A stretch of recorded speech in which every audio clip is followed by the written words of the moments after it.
deyir ki, homoseksual ola bilər iddiası və yaxud da trans ola bilər. Mən deyirəm ki, baxın, bir şeyi düşünün.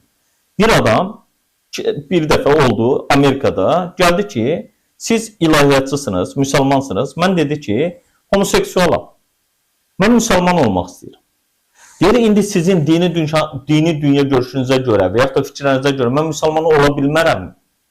Həmin o sələflərə görə bir adam homoseksualdırsa və yaxud da LGBT-nin hər hansısa bir hərflərdən biridirsə, bu adamı yuxarı bir təpəyə çıxarıb yerə atmalısan, üstünə də daş atmalısan. Bunlar buna inanırlar. Mən də həmin adama deyirəm ki, sən vaxtı ilə bunu olmuşsan, eləmirsən, səhvini bilirsən, tövbə eləyirsən, sən tövbə eləyəndən sonra artıq özünü bu cür adlandırmağın da doğru deyil. Deyir, amma bəzi hərəkətlərim, davranışlarım məndə özünü biruzə verir. Deyirəm, tövbə eləmirsənsə, sən namazını da qıla bilərsən, orucunu da tuta bilərsən, müsəlman olaraq həyatına davam eləyə bilərsən. Allah hər bir zaman qapısı açıqdır.